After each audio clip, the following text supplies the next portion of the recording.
dream. A call to action, blow up the in-between.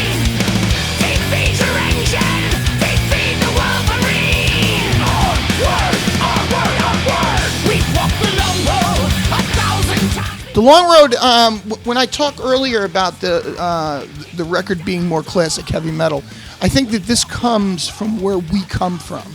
And I think one of the things to continue to be able to make good music and enjoy making it is that to know where you're going, you have to know where you've been before. And this reminds me of the songs that almost of the bands we loved from the new wave of British heavy metal when we were a cover band back in the 80s. It's got that very grand new wave of British heavy metal kind of a vibe to it. The Long Road. I like that too. One of my favorite songs on the record as well. That was a song we wrote as an alternate opening song. We almost had that as the opening song, but we wound up staying with what we had. A fun song again, a little bit more complicated than some of the Overkill songs. There's a lot of parts in it. It's not just straight up. I generally don't like to write or to listen to songs that are very busy. A lot of guitar noodling, a lot of... For the most part, I kind of get bored of that after a while. Well, obviously, just talking about Sabbath and being a big Black Sabbath fan, you don't hear that in a lot of Black Sabbath. They're very straightforward, punch in the face kind of riffs. I like that better, but that song does have a little bit more to it. Musically, more parts, kind of a big intro on it that was real cool to do. Long Road was the long solo at the top. I remember that one. It's playing over a kind of a marching drum beat. It took a long time to kind of figure that out because there's a lot of space with not much going on that way. But I like that song again. It's got a lot of energy, and that one's a fun one to play.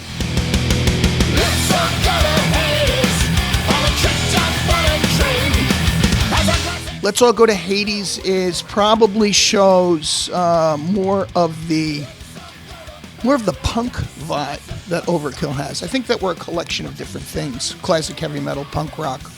You put it together, it kind of becomes a thrash band. But Let's All Go to Hades comes across as a pop punk song to me. Oh, Let's All Go to Hades. I love that one, actually.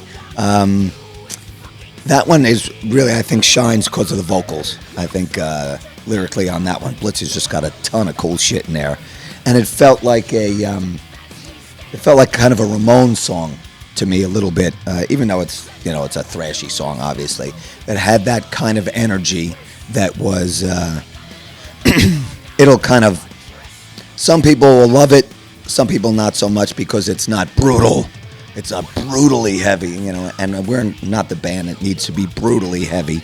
We can have fun sometimes. It could have a Motorhead vibe, could have a Ramones punky vibe. We love that shit. We grew up on that shit. So when you hit a song that feels like that, we've done it before with Old School or Fuck You or those kinds of songs where it has that good punk energy that feels fun to play, feels fun to do. So that was a fun one to do. Is that on the record? No, I'm just kidding. Hades that one's a little bit more punk, and that one is a little bit different in the style for me. It's more of a fun kind of tune. I like the heavier stuff myself personally, so that one to me goes more to the other side. Wrong. That's these punk guys over here.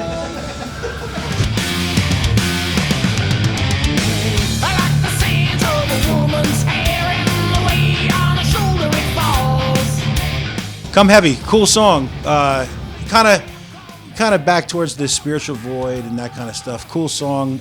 Again, fun to play. Cool groove. Good song. Come Heavy. One of the things that Overkill does have is, again, where we come from, is that Sabbath-esque dirty guitar sound. And I think that when we get the opportunity to do these types of songs, whether they be a Come Heavy or a Skull Crusher or a Horoscope, some of our best qualities shine. And this is probably one of my favorite songs on the record, if not my favorite. That was the last one we wrote for the record, actually. And usually what happens on the last song for a record is I'm usually pretty bored at this point. I've done a ton of thrashy shit, and I'm starting to reach out a little bit and look for the riffs and the things that are kind of outside the box a little bit. And that's kind of how Come Heavy came. It's tuned down, slower, more of a mid-tempo kind of song. Probably different than most of the songs on the record. It kind of stands out as a separate track, but that generally happens, like I said, towards the end of the writing process because, just as a songwriter, you start to branch out a little bit. And after, punching holes in the walls for 9 songs, you want to try something a little bit different. And I thought maybe not a ballad, so, instead you just kind of get more of a mid-tempo song. I'll be a guy.